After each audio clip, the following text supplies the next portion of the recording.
네, 지금 오늘 우리가 공부할 거는 49페이지, 교재 49페이지 특별계시와 성경의 관계.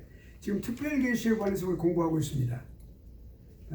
그러니까 우리 지난 시간에 우리가 특별계시의 목적 또는 역사적인 어떤 그런 어떤 특별계시 내용 이런 모든 것들을 우리가 공부를 했습니다.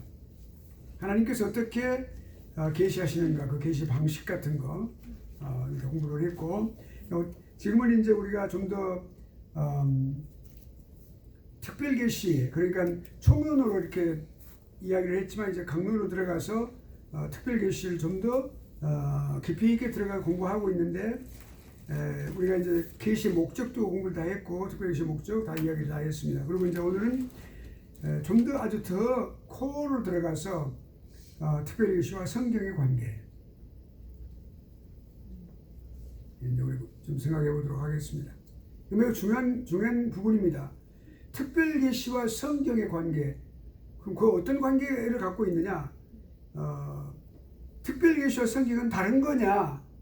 그럼 관계를 갖고 그냥 관계만 있느냐? 아니면 특별 계시와 성경은 같은 거냐? 이런 여러 가지를 좀 우리가 깊이 규명해 보는 시간 갖도록 하겠습니다. 이거를 성경은 어떻게 말씀하고 있는데 이것을 학문화해서 조직화해서 이것을 어떻게 교인신학, 즉 조직신학에서는 어떻게 관계를 이걸 규명하고 있는지 우리가 공부를 하는 거예요. 우리가 종교를 이렇게 쭉 처음부터 시작해서부터 지금까지 역사를 이렇게 조명해 보면 두 가지의 관계성을 우리가 발견할 수 있어요. 그게 뭐냐면 계시라고 하는 건데, 계시는 종교의 가장 핵심적인 부분이에요. 그러니까 마치 한국 사람에게 있어서 주식과 같아요. 주식은 쌀이에요.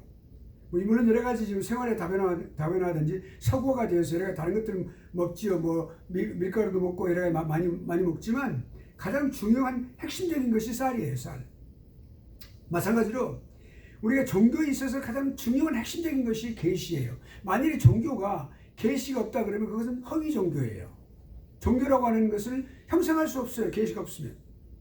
그러니까 반드시 종교는 계시가 있어야만 해요.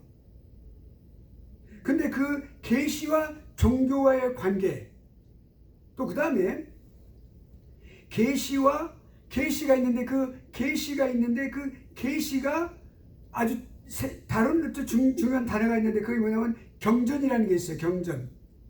경전과의 관계는 어떠하냐? 우리 종교를 우리가 규명할 때 경전은 어떻게 우리가 규명을 해야 되느냐 하는 문제가 대두가 되는 거죠. 그러니까 반드시 종교는 경전을 갖고 있는 거예요. 그것이 필수적인 거거든요. 그래야만 그것이 종교로서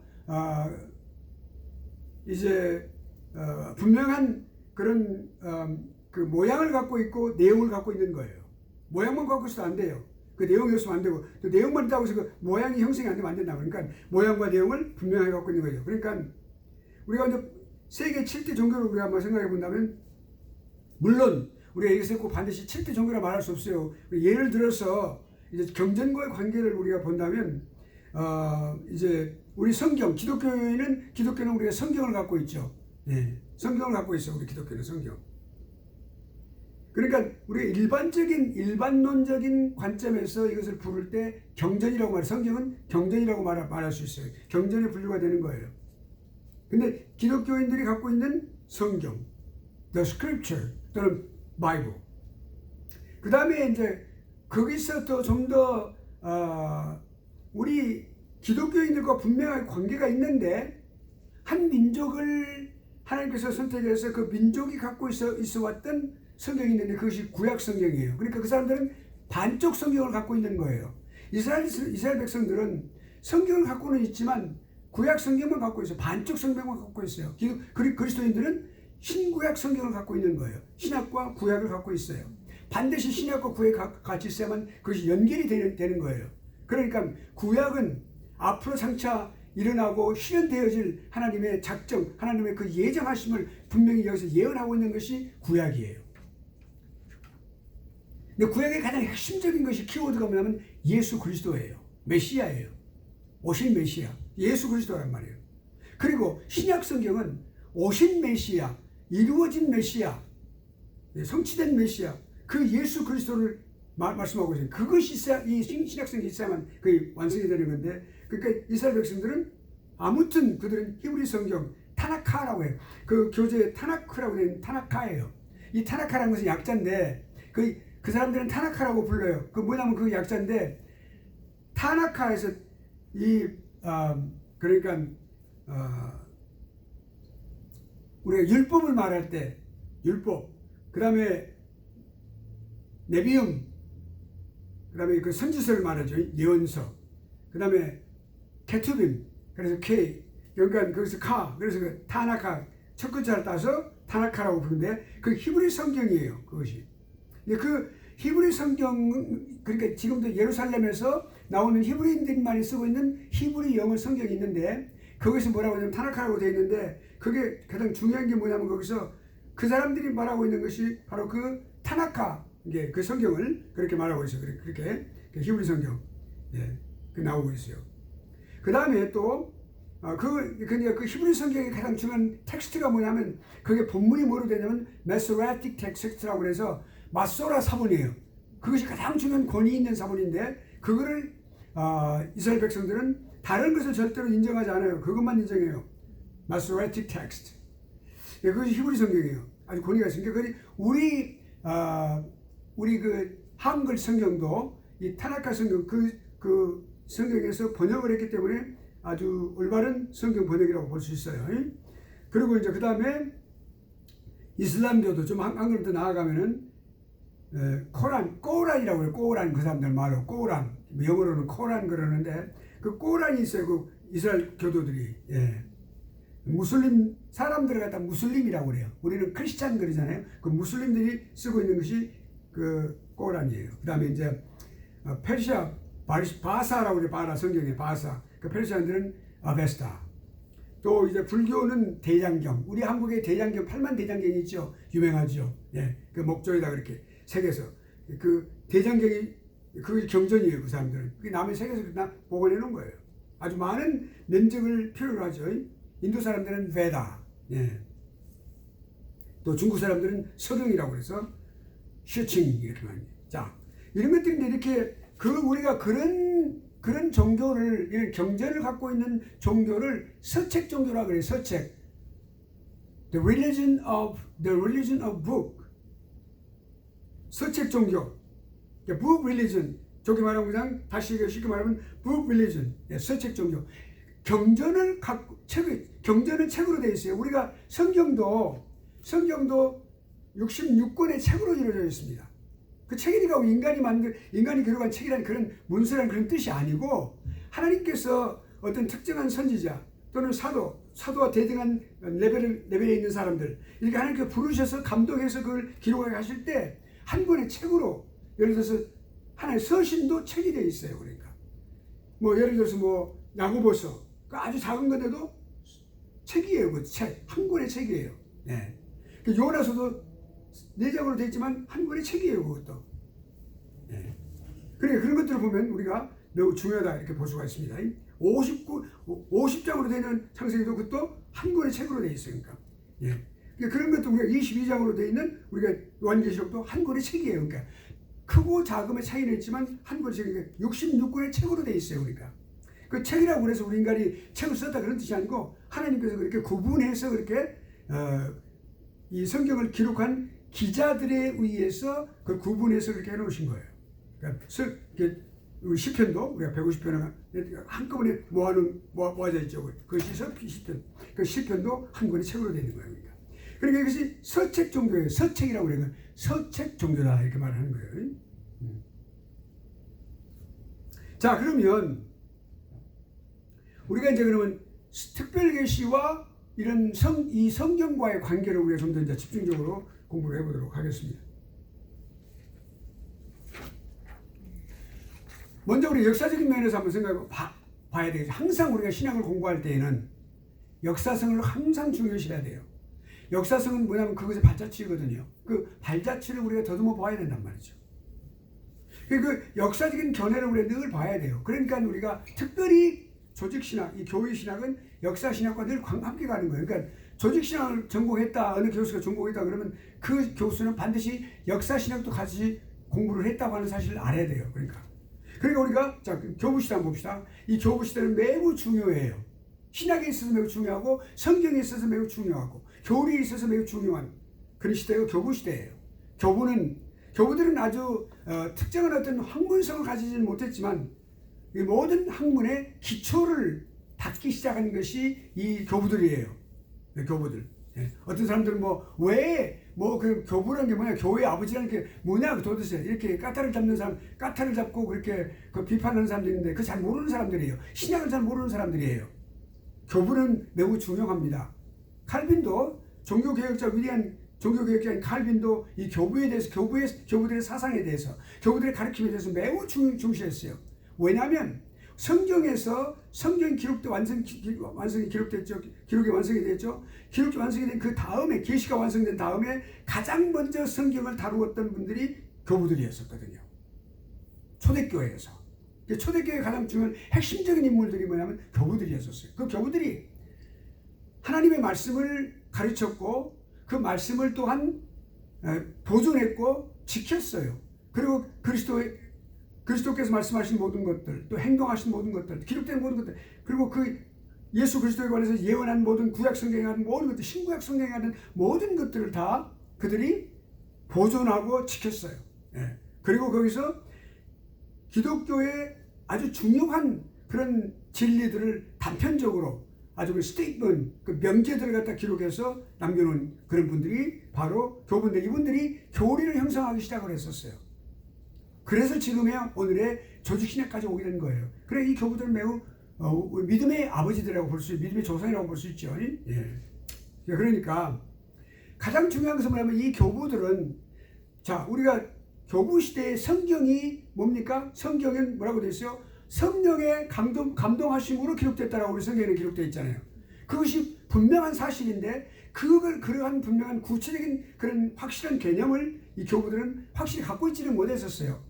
왜냐하면 모든 것은 다 처음부터 확실하게 다 드러나는 건 아니었었어요. 성경에서도, 구약 성경에서부터 창세기부터 쭉 특별 계시가 처음부터 확실하게 복음이 드러나는 건 아니었었거든요. 점차적으로, 점진적으로, 그것을 계시의 점진성이라고 그러는데 조금씩 드러나 보이기 시작했었거든요.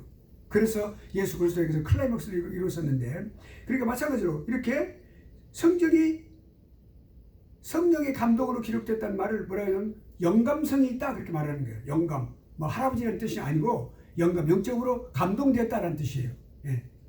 영으로 감동되었다, 성령으로 감동되었다, 그런 뜻, 영감. 그러니까 성령께서 감동을 주셨다, 그런 뜻인데, 그러니까 영감성을 갖고 있는데 거기에 대한 개념이 아직 확실한 것은 아니었어요. 그렇지만 성경이 하나님의 계시의 말씀이라는 것을 분명하게 믿었고, 그리고 영감되었다고 그렇게 믿었어요. 그리고 또 그렇게 가르쳤어요. 예를 들어 볼까요? 저스틴 마터, 저스틴 누구냐면 순교자입니다. 교부의 최초의 순교자가 누구예요? 저스틴은 순교자예요. 아테나고라스, 이 사람들은 이제 그 저자라고 말을 했는데, 제가 교재에 저자라고 썼지만 좀 더 구체적으로 말하면 이거는 기자들이에요. 성경을 기록한 사람들은 다윗이라든지 솔로몬이라든지 야고보라든지 또는 마가라든지 누가라든지 이런 성경을 기록한 모세라든지 이런 모든 사람들은 엄격히 말하면 저자가 아니에요. 그 저자라고 이름하는 것이 아니고, 저자는 성령 하나님이시고 이 사람들은 기자예요. 기자. 그러니까 우리가 시편을 가리킬 때 시편 기자라고 말하죠. 시편 저자 그렇게 말하지 않아요. 다른 것에도 다 똑같이 적용이 되는 거예요. 이사야서의 저자가 아니고 이사야서의 기자, 그러면 그 누구예요? 그거 이사야죠. 그러니까 이런 부분들을 우리가 그 기자예요. 기자가 분명히 신적으로 하나님께로부터 감화를 받았다, 수동적으로 기록을 했다라고 하는 것을 말을 했어요. 그러니까 그 당시 교부 시대에 이렇게 말할 수 있는 것은 대단한 명철이고 대단한 통찰력이고 대단한 영적인 판단력이에요. 그거 없이 그렇게 할 수가 없었거든요. 왜냐하면 전혀 그런 것을 생각할 수 있는 사람들이 없었기 때문에. 사도들이 이제 순교를 당하고 이 세상을 떠난 이후에 그 교부들이 바톤을 이어받았는데 바로 그렇게 외쳤거든요. 성경이 완전히 66권으로 완전히 정경으로 카논, 여러분 카논이라고 뭐라고 말했죠? 그것이 명단이라고 말했죠. 성경의 명단. 다시 추가할 수도 없고 다시 그것을 취소할 수 없는 마지막 명단을 그 정경이라고 말해요. 정경. 그 카논이라고 말해요. 헬라어로. 근데 그 카논이 카논이 확정된 이후로 말이죠. 이후로 나온 이 교부들이 그렇게 했다는 것은 놀라운 일이에요. 그리고 터툴리안 누굽니까? 터툴리안은 삼위일체라는 단어를 처음 사용했던 분이에요. 지금 우리가 삼위일체를 성경에 보면 삼위일체라는 말은 없지만 삼위일체라는 그 모든 형식을 그대로 삼위일체가 나타나고 있는 걸 많이 볼 수 있어요. 너희가 가라. 그리고 가서 세례를 주고 아버지와 아들과 성령의 이름으로 세례를 주라고 그랬죠.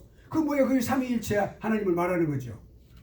그러니까 이거 스툴리안은 삼위일체라고 하는 이 신학적인 용어를 아주 집약된 올바른 단어를 사용한 분이 터툴리안이에요. 처음으로.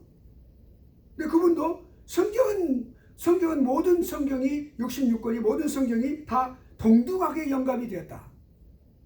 뭐 야고보서는 그렇지 않고 뭐 사도 바울 서신만 그렇게 됐다. 그렇지 않아요. 똑같아요. 동일해요. 모든 성경이 다.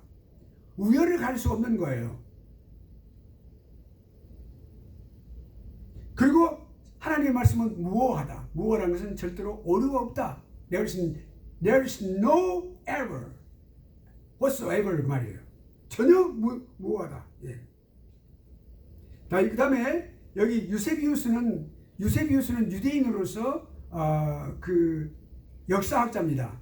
근데 이 사람하고 또 비교되는 사람이 있어요. 조세푸스 플라비우스라는 사람이 있어요. 한 사람은 1세기 사람이고 한 사람은 4세기 사람인데 이 두 사람을 구분을 해야 돼요. 둘 다 유대인으로서 역사학자예요. 근데 조세푸스 플라비우스는 장군이기도 해요.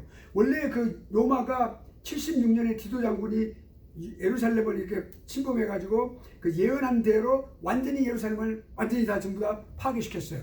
그때에 싸우기 전에 그 전에 싸웠던 사람이 여기 이 조세푸스였어요. 장군이었어요.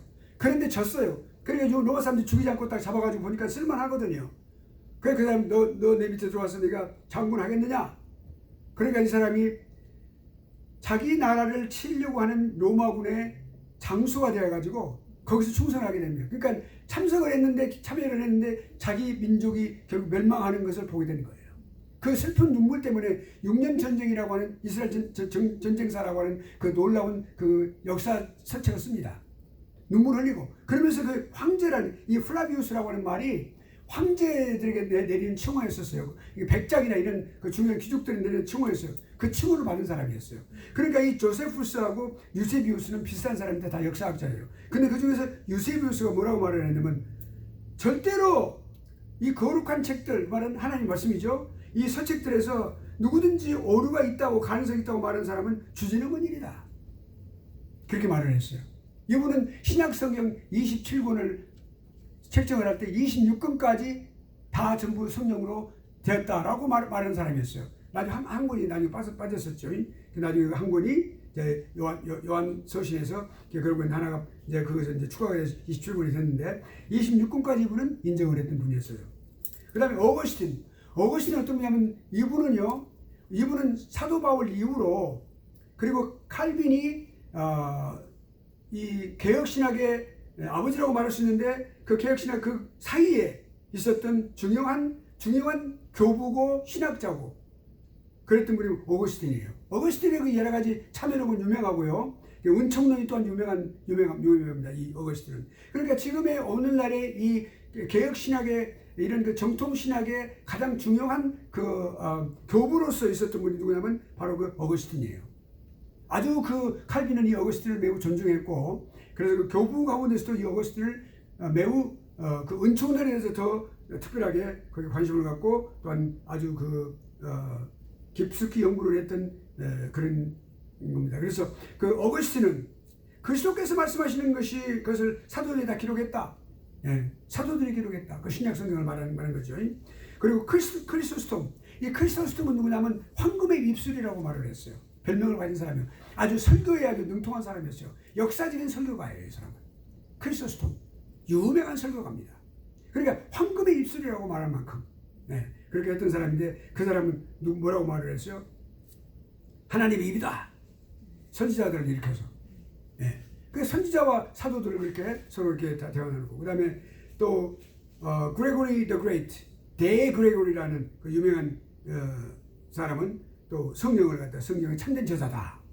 이런 모든 것들이, 이런 교부들이 한 이 모든 그런 확신과 이런 모든 그 명제들이 지금도 우리 내리 속에 있는 거예요. 네. 그래서 참 저자가 누구냐? 성령 하나님이다라고 하는 사실을 여기서부터 말이 나오기 시작한 거예요, 사실.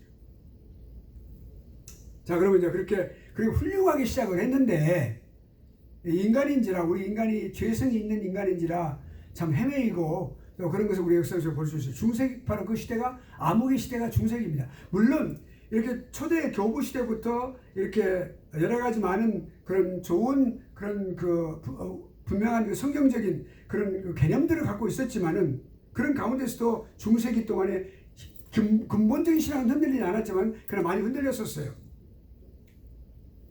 어떻게 흔들렸냐? 이 사람들이 뭘 주장했냐면 사도적인 전통을 주장했어요. 사도적인 전통은 뭐냐면 그 베드로가 모든 사도 가운데서 최고다. 그러니까 예수 그리스도의 모든 것들은 다 사도 베드로에게 전달이 되었다.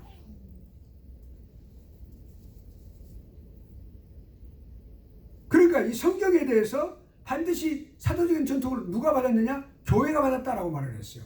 그 교회가 뭐예요? 교회가 천주교를 말합니다.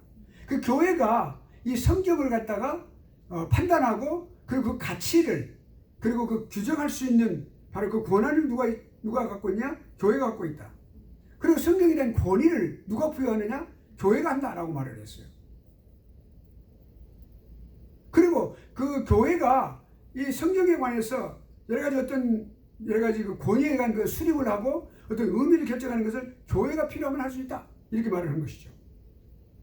반드시 교회에 대해서 이것이 사도적인 전통에 관한 산물이에요. 성경의 권위를 누가 정한다? 교회가 정한다. 교회가 정할 수 없어요. 교회는 성경 아래에 있는 겁니다. 교회는 반드시 성경의 가르침을 받아야만 그 교회가 존속할 수 있는 거예요. 만일에 교회가 성경 외에 존재한다면 그 교회는 이단이에요. 그 교회도 아니에요. 그거는 반드시 성경의 가르침을 받아야 된다. 그것이 만고불변의 법칙이에요. 근데 이 중세기에서는 그 카톨릭이라고 하는 이 단어를 갖다가 사용을 해가지고 그들이 그 카톨릭이라고 해서 대문자로 써버리면 그것이 고유명사가 되지만, 일반적으로 카톨릭 그러면 뭐냐면 그 위대한 어떤 종교, 그런 뜻이 되거든요. 그러니까 그런 것을 갖다가 그렇게 하고, 그 다음에 성경은 항상 영원하고 불변하고 통일성이 있고 성령의 감동으로 되어 있다는 사실을 이것을 부인하는 데까지 가게 된 거예요.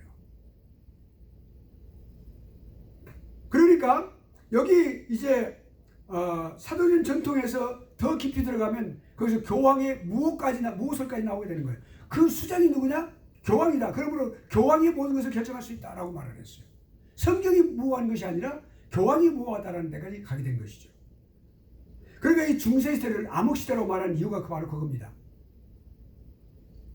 하나님께서는 역사를 우리가 돌이켜보면 르네상스라고 하는 이 놀라운 잠자는 인간, 잠자는 인간의 영혼을 깨우는, 인간성을 깨우는 그 작업을 먼저 하셨어요.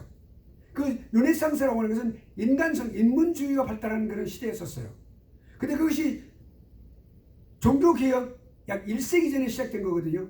1세기나 1세기 반 이전에. 그래갖고 인간이 스스로 자아를 발견하는 거예요. 우리는 인간은 누구냐? 인간을 극대화시키자. 인간이 누구냐라고 하는 걸 알게 된 이후로 바로 그 다음에 1세기가 지난 이후에 종교개혁이 일어나게 하신 거예요. 인간이 누구라고 하는 사실을 알아야만 되거든요. 물론 그것이 자부심이든 또는 그것이 그렇지 않든 간에. 그렇게 해서 역사적으로 하나님께서는 아주 거족을 인간으로 하여금 하게 해서 위대한 종교개혁을 일으키신 거예요. 네. 그 중세 때의 로마 카톨릭에 의해서 완전히 인간들의 영혼이 다 잠자고 있었어요.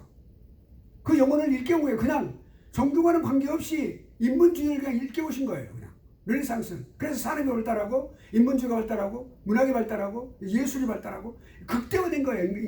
인간성이. 그러면 그때 종교개혁의 놀라운 그 불꽃을 쫙 비추신 거죠. 요울의 불길처럼 타오를 때, 인간은 죄인이구나. 하나님을 발견하게 된 거예요. 예수 그리스도를 발견하게, 하나님의 말씀을 발견하게 된 거예요. 그러니까 이 종교개혁 시대의 가장 중요한 목표가 뭐예요? 오직 성경으로 해요.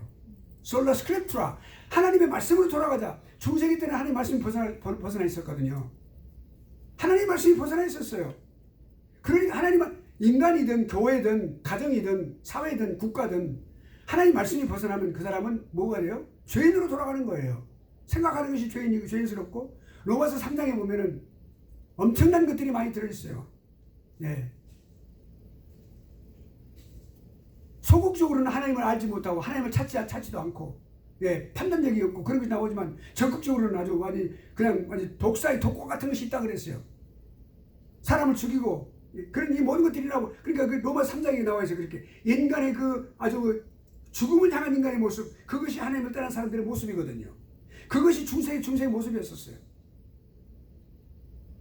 그 종교개혁을 통해서 오케이, 다른 것이 아니다, 성경으로 돌아가자. 그러니까 16세기 1517년 마틴 루터가 비텐부르크 그 성당에다가 병물 95개 조각을 붙이기 전에 1세기 전부터 이미 그때 이미 시작됐었어요.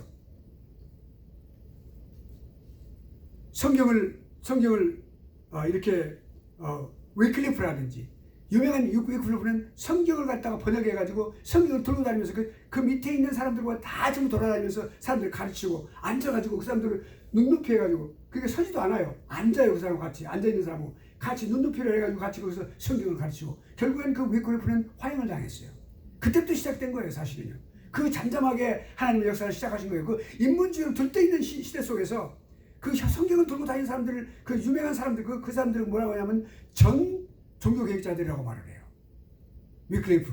그런 사람들. 그래가지고 그렇게 해서 결국엔 1세기 이후에 결국엔 거기서 마틴 루터를 통해서 그렇게 폭발하게 해서, 그렇게 종교개혁자들의 가르침은 로마 가톨릭의 가르침과는 정반대였었어요.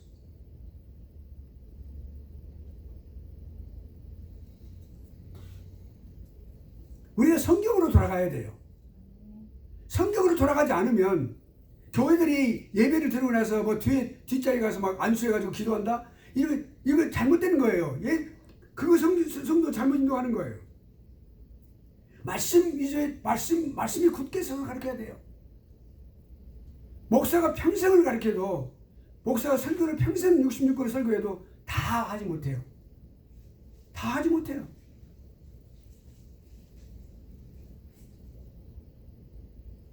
그러니까 종교개혁자들은 그 로마 카톨릭이 주장했던 소위 사도적 전통 이 권위를 부인했어요. 교회의 권위를 부인했어요. 반드시 하나님 말씀 아래 있어야 된다. 오직 성경만이 모든 데 있어서 신앙과 행위의 유일한 권위를 갖고 있고, 최종적인 권위를 갖고 있고 절대적인 규범이다, 이렇게 말을 했어요. 지금도 우리가 신조라는 게 있어요. 12신조. 목사 고시 볼 때, 장로 고시 볼 때 다 그런 거 그 시험 보는 건데, 그게 뭐라고 돼 있어요. 그 나와 있어요. 그러니까 성경은 우리의 신앙과 우리의 행위에 최종적인 권위를 갖고, 그리고 절대적인 규범이 된다라고 말하고 있어요. 그게 우리 12신조의 가장 중요한 핵심적인 신조, 믿음의 신조입니다. 예. 그러니까 성경 자체를 믿어야 된다. 성경을 믿어야 된다. 그런데요, 사람들이 성경을 이렇게 믿도록 그렇게 증거하고 많이 하고 있죠. 이제 여러 가지 학자들도 그렇고, 또 성경학자들도 그렇고, 또 목회자들도 그렇고 많이 하고 있지만, 사실은 엄격히 말하면 성경 스스로가 권위를 증거하고 있어요. 그걸 갖다 뭐라고 하냐면 아우토페스티아. 그러니까 이걸 우리가 영어로 말하면, 그러니까 self evidence. 스스로 그걸 증거하고 있어요. 스스로 성경의 권위를. 성경 형성사라는 과목이 있는데, 성경 형성사 아마 우리 UBS 내가 가르쳤을 거예요. 저쪽에 페어팩스 있을 때 그 과목을 가르친 것 같아요. 성경이 어떻게 시작됐는지. 거기서 중요한 게 뭐냐면 성경은 스스로 증명한다. 그렇게 가르치는 기억이 납니다. 그러니까 그렇게 해서 자체 신경, 이 말은 누가 더 중요하게 했냐면 칼빈이 그 말을 했어요. 스스로 증거한다라고 말을 했어요.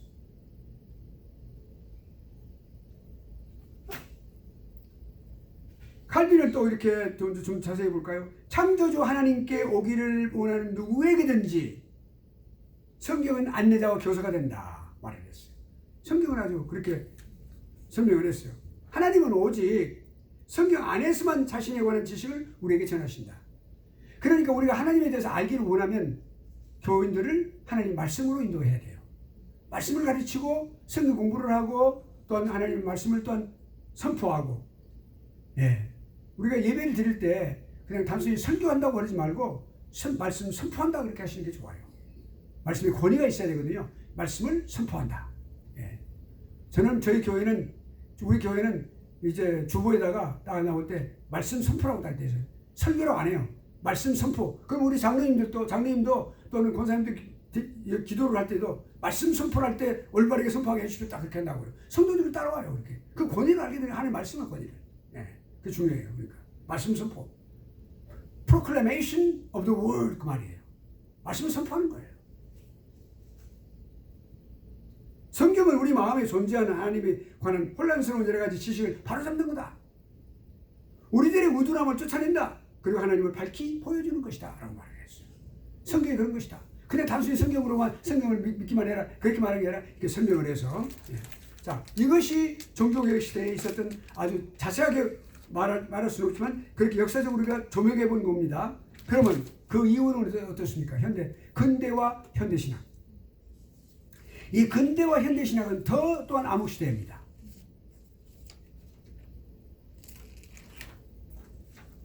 전통적으로 성경의 권위를 인정하고 성경이 하나님의 말씀으로 전체가 다 그렇게 영감을 통해서 기록됐다는 사실에 대한 그런 분명한 진리를 이 현대신학이, 근대와 현대신학이 그거를 부인합니다. 왜냐하면 그것이 합리주의 때문에 그래요. 합리주의란 뭐냐면 합리주의는 이성주의예요. 이성제일주의. 인간이 갖고 있는 reason. 인간이 이성이에요. 하나님께서 우리에게 이성을 주셨죠. 그런데 그 이성을 갖다가 제1주의로 삼는 거예요. 그러니까 인간이 이성을 믿기 때문에 인간이 어떤 한계가 있잖아요. 생각하는 것이 한계가 있는데 그 이상의 것을 믿지 못해. 그 이상의 건 뭐예요? 초인적인 거. 인간의 한계를 뛰어넘는 것이 초인적인 건데 그 초자연적인 것인데 그걸 인정하지 않아요. 그러니까 성경의 이적이라든지 초자연적인 현상, 사람이 구원받는 이런 모든 일들 인정하지 않는 거예요. 합리주의는. 그러니까 성경도 인간이 이해를 해야만 그것이 되는 것이다. 과학적으로 증명하면 되는 것이다 라고 말하는. 과학이 뭐예요? 인간의 산물이잖아요. 인간의 두뇌의 이성을 벗어날 수 없어요. 과학도. 철학도 마찬가지.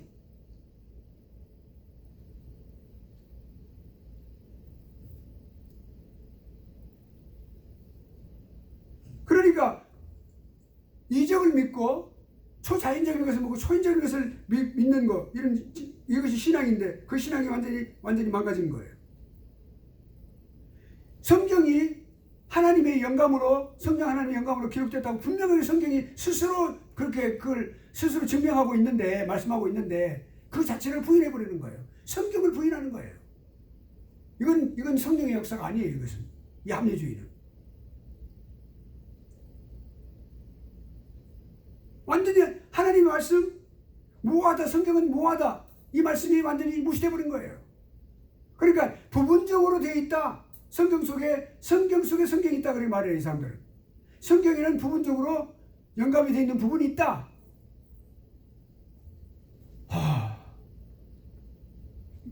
이거 가슴 기가 찰 노릇 아닙니까? 이거 정말 이거 지금 제 강의를 합리주의에 들으면요 놀랄 거예요. 아니 저 교수님이 왜 이렇게 화를 내? 너희들 때문에 그래. 너희들 때문에, 이 합리주의자들 때문에. 성경을 망쳐놨어. 하나님의 역사를 망쳐놨어. 너희들이. 그렇게 말할 수밖에 없죠. 제가 그 다음에 직접 말하는 게 아니에요. 저는 지금 강의하고 있으니까. 그렇다고 말이에요. 제 마음이 그렇다고 말이죠. 그러니까 뭐예요? 합리주의 영향은 세 가지예요. 첫째는 성경의 영감의 진리, 즉 신앙인데 다양한 여러 가지, 그것이 다양한 철학적이고 또 무슨 학문적이고 또는 어떤 비평적이고 역사적인 연구들에 의해서 손상을 와버렸어요. 성경이 무호하다고 하는 이 진리 완전히 무시를 당해버린 거예요. 또 성경은 완전 영감, 모든 것이 1.1획도 다 하나님의 영감에 의해서 기록됐다라고 하는 사실에 대해서 무시해야 되니까 부분 영감, 부분적으로 그 하나님의 말씀 아닌 것도 있어 라고 하는 것이 그런 것을 널리 퍼지게 된 거죠. 그래서 그 슐라이르 마크나 리추 같이 이런 사람들이 말이죠. 경험주의자들. 사람이 경험해야 된다. 경험해야지 사람은 경험하지 않고는 안 되는 것이다.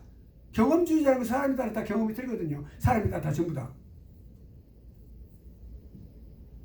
그래서 신앙과 대립하는 그런 사상. 바로 이것이 합리주의예요. 널리 퍼지게 됐어요. 결국엔 그리고 그 다음에 이 성경이 결국엔 하나님께서 사람들에게 영감을 주셔서 기록하신 것이 아니라 인간이 스스로 기록한 작품이다 이렇게 말하고 있어요. 그것이 뭐예요? 그것이 문서설이에요. 문서설. 지문서, D문서, N문서. 그리고 그 사람들이 뭐라고 해요? 그 문서설 주장하는 사람은 Q문서라는 게 있다. 우리가 알 수 없는 어떤 문서가 있다. 그런 말을 해요. 그 Q라고 하는 말은 그 사람들은 알 수 없다. QA. 그러니까 어떤 추적한다 그런 뜻인데 가정을 하는 거예요. 그 사람들은. 그래서 성경을 단순한 문서로 만들어버린 거예요. 이거 심각한 문제예요. 그러니까 성경을 증거일 뿐이다. 하나님 말씀이 기록된 게 아니다.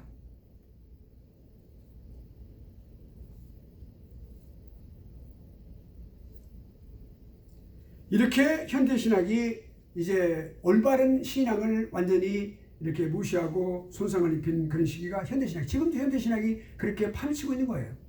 그러니까 이 성경 중심의 올바른 보수신학, 이 개혁신학이라고 하는 이 성경 중심의 신학이 많은 위기를 맞이하고 있는 것이 사실입니다. 정신없는 사람들이, 전혀 생각 없는 사람들이 그렇게 따라가는 거거든요. 그리고 싫어요. 별로 그렇게 좋아하지 않아요. 이렇게 성경 중심의 것을 좋아하지 않는단 말이에요. 왜냐하면 인간 이성을 갖다가 높여줘야만 우리 인간이 뭔가 할 수 있잖아.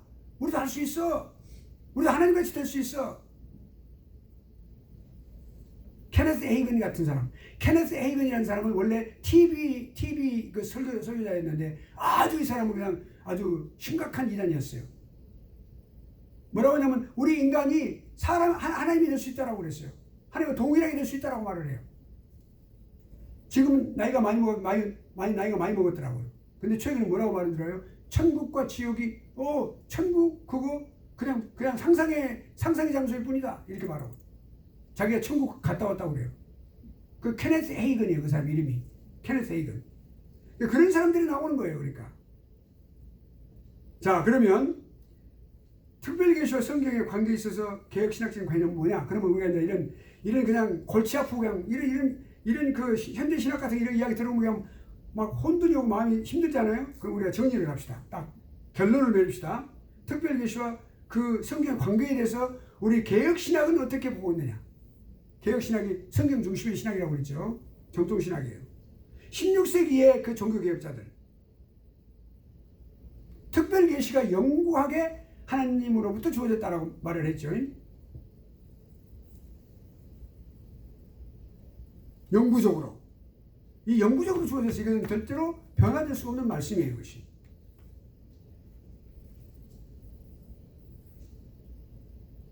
영구적인 형태예요. 그 영구적인 형태가 뭐냐면 언어를 통해서 기록된 것을 말할 때 영구적인 형태다 그렇게 말을 해요. 문자적으로. 그게 그걸 보존을 위해서요. 이렇게 돼야만 보존이 되지 않겠어요? 문자로 기록이 돼야만. 그것이 영구적인 형태로 보존된다 그렇게 말을 하고 있어요. 그냥 설명해버리고 원래는 그냥 구전으로 이렇게 되었는데 그걸 기록해야 될 필요성을 하나님께서 보신 거예요. 그래서 그렇게 보관할 수 있도록. 그러니까 성경이라고 하는 것이 존재하게 된 거예요. 하나님 말씀이 기록된 말씀. 그것이 수천 년 동안 이스라엘 백성들을 같이 살아오면서 그들에게 규범이 되고 그들에게 또한 여러 가지 규칙이 되고 그리고 그들에게 또 안내자가 되어서 그렇게 살아왔어요. 그런데 기록하게 된 거예요. 예를 든다면 BC 1446년에 모세가 40세였어요. 그때 40세 때 어떻게 됐어요? 그 미디안 광야에서 부르심을 받고 그 불타는 그 부시에서 말이죠. 떨기나무에서 부르심을 받고 그리고 이제 그 나올 때 그때가 BC 1446년이에요. 그때로부터 40년 동안 기록을 하기 시작한 거예요. 그게. 창세기로부터 시작해가지고 모세 오경을 기록한 거죠. 그때부터 그 이후로 선지자들, 모든 지혜서들, 모든 것들 다 소선지자들 다 기록하게 된 거죠. 그러면서 같이 그 이스라엘 백성과 살아온 거예요. 그러니까 그것이 성경이라고 하는 이름, 그 성경, 스크립처. 그 나중에 이제 그것이 완전하게 딱 확정되는 것이, 우리가 사람이 확정시킨 거 아니에요. 성경이 66개 사람 결정하기 절대 아닙니다. 그렇게 이미 그렇게 받아들여 왔는데 그 사람들이 그것을 수납했다 그래요. 정경으로 수납했다라고 말을 해요. 인간들이 다 받았어요. 사람들이 다 받은 거예요. 예. 그리고 최종적으로 카논이라고 결정을 했어요. 더 이상은 이제 없습니다. 이것이 계시의 완성입니다. 더 이상의 직접 계시는 없습니다. 오늘날 잘못된 사람들이 직접 계시, 직통 계시란 말을 하죠. 그거 잘못된 거예요. 없어요. 왜냐하면 계시는 이미 끝났으니까. 계시는 딱 이미 다 기록돼서 영구 보존 형태로 다 하나님께 주셨어요. 그게. 감동은 있죠. 우리가 하나님께서 이렇게 감동하시죠. 우리 마음을. 예. 그 표현할 때도 하나님께 이렇게 말씀하셨습니다. 이렇게 말하면 안 돼요. 간증을 할 때. 하나님께서 제 마음을 감동하셨습니다. 이렇게 말을 해야죠. 예. 그것이 성경적이에요. 하나님께서 이렇게 말씀하셨어요. 아니 무슨 말씀을 이렇게 너 이렇게 해라 음성으로 말씀하니 그 직통계시를 갖다가 좀 더 넘나드는 거예요. 그렇게 하면 안 돼요. 하나님께서 저의 마음을 감동하셨습니다. 이렇게 해야 성경적이에요. 그게 간증할 때도 또 말씀을 할 때도 말씀을 선포할 때도. 그러니까 결국엔 하나님의 말씀 특별계시가 하나님께 특별하게 구원을 위해서 계시하신데 그것을 기록하게 하신 것이에요. 그것이 성경인데, 그렇다면 특별계시와 성경은 어떤 관계가 있어요? 밀접한 관계인데 사실은 엄격히 따지고 보면 그것이 하나님의 말씀과 특별계시, 이것은 곧 성경이에요. 그게 다 같은 말이에요. 동일한 의미예요. 특별계시, 하나님의 말씀, 성경 같은 말이다. 이제 해답이 나왔죠. 예, 확실한 해답이 나왔어요. 이제 따로 있는 게 아니고 곧 성경이 곧 특별계시고 특별계시가 곧 하나님의 말씀이다. 하나님의 말씀이 곧 성경이다.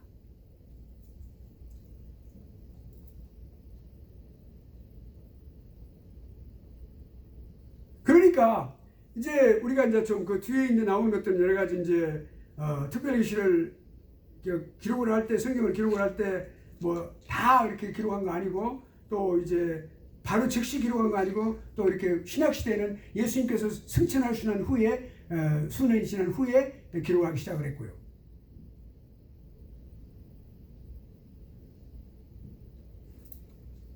하나님께서 우리에게 창세기로부터 요한계시록까지 66권의 하나님의 말씀을 주신 것, 바로 그것이 뭐예요? 우리들에게 있어서는 뭐라고 말해요? 특별계시예요. 하나님께서 우리에게 주신. 네. 오직 그것을 통해서만 하나님을 알 수 있어요. 우리가. 하나님의 계획을 알 수 있고, 하나님의 예정하심을, 하나님의 작정을 알 수 있고, 하나님의 예정하심을 알 수 있어요. 어떻게 이루어질 것인가를 알 수 있어요. 우리는 전도서 우리가 3장 15절 이하에 보면은 하나님은 우리로 하여금 시종을 알지 못하게 하시다 그랬어요. 처음 시작하는 것과 마지막 미리를 갖다 우리는 점칠 수가 없어요. 알 수가 없어요.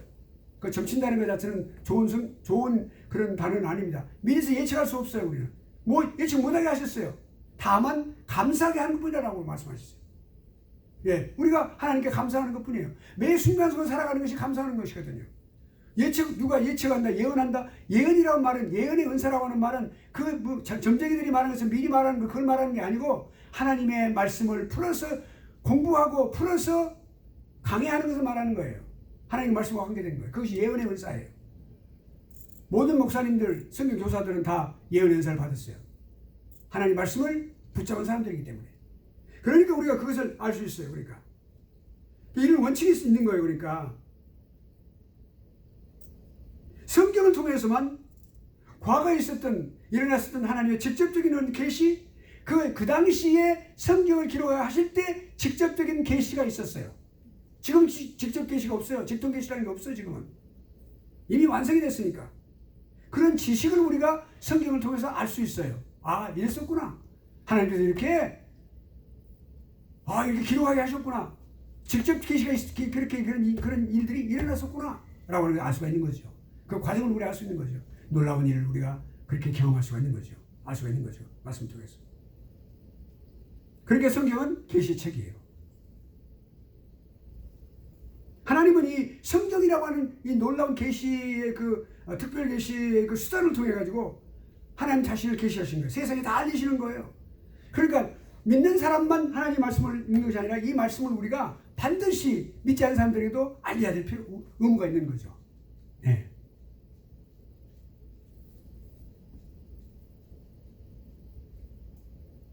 하나님의 영원한 말씀, 성경, 곧 특별 계시.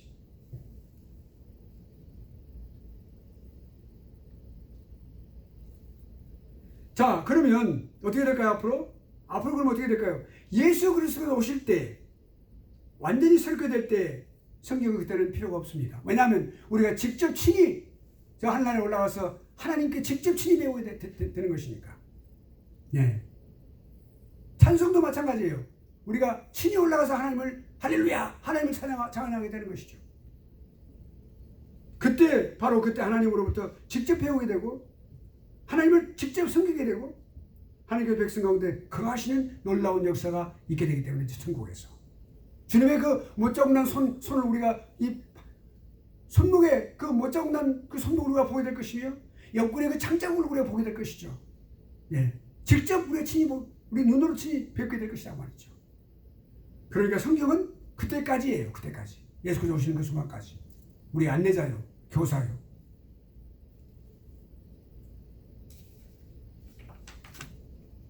자, 그러면 성경 영감론으로 갑니다.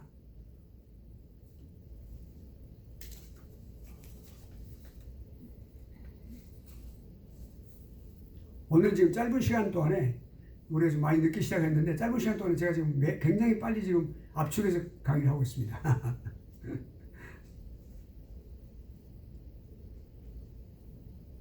성경이 하나님의 영에 의해서 다시 말해 성령 하나님에 의해서 감동이 되어서 기록되었다. 그것이 영감성이 거기 존재한다. 저 영감론이라고 하는 거, 영감 진리예요. 사실은 그 영감의 진리는 그에 대한 증거가 있는데 그 증거는 구약 성경에 나타나 있어요. 뭐냐면 무엇으로 알 수 있냐면 선지자들의 행동이에요. 선지자들의 말과 행동이에요. 선지자들이 그 글을 쓸 때에 내가 어디에 뽕나무를 하고 있었는데 하나님의 말씀 내게 임하사라고 나와 있죠. 그렇게 스스로 그렇게 기록을 하고 있어요. 선지자들은 자신의 생애의 어느 날 어느 시점에서 말이죠, 하나님의 부르심을 받았다는 것을 알고 있었어요. 나에게 말씀이 임하사. 네, 누구누구의 아들 누구에게 말씀이 임하사. 네. 아주 알고 있어요. 분명히 하나님께서 말씀이 그렇게 그 확신이에요. 그 확신. 그냥 아무것도 모르고 그렇게 한 게 아니라 비몽사몽하게 적은 게 아니라 분명하게 알고 있으면서 적었다. 그 부르심을 받은 시점도 알아요. 장소도 알고. 그런데 이게 하나님께서 그 말씀을 주실 때 그 말씀을 자기가 기록하게 하실 때 내가 갖고 있는 생각이 있어요. 내가 갖고 있는 생각. 근데 그 생각이 맞지 않는 데가 있죠. 하나님 이렇게 말씀하시는데 A를 말씀하시는데 나는 B라는 생각을 하고 있어. 그럼 내 생각은 틀리잖아요. 그러면 내 생각은 틀리지만 그 틀린 그 상태에 있지만 그래야 그걸 물리치지 않고 하나님 너무나 나에게 압도적으로 오시기 때문에 하나님의 권능이 내게 압도적으로 오시기 때문에 그걸 물리칠 수 없이 그에 순종하게 된 거죠. 그대로. 그러니까 일반적으로 하나님이 사자라고 부르심을 받았어요. 사자로. 선지자들. 하나님에 의해서 부르심을 받은 사람들이고 하나님의 면전에 서 있는 하나님의 종들이에요. 그렇게 확신을 갖고 있었어요.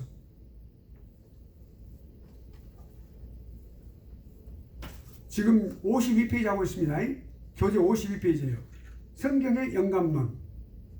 제가 좀 좋은 도구인데 좀 벗을까요? 결국엔 벗게 되네요. 햇빛 정책이 이런 게 있어서 그런가요? 햇빛 정책에 옷을 벗게 한다 그러죠.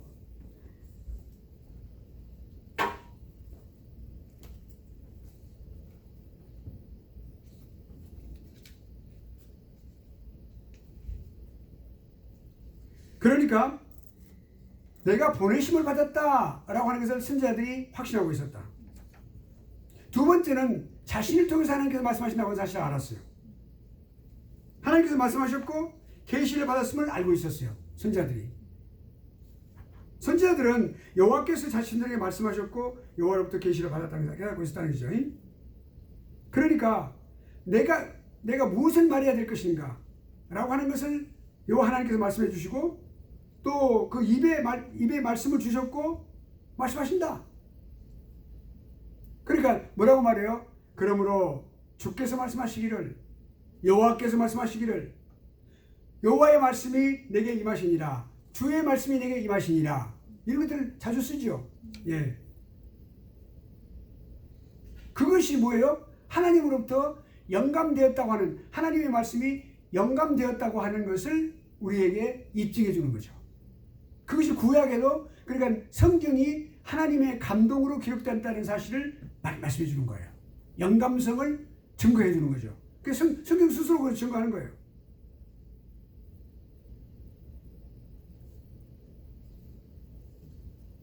그리고 성경에는 뭐라고, 구약에는 나 여호와가 말하노라. 직접 그대로 그냥 하나님의 말씀을 그대로 정리한 경우가 많아요.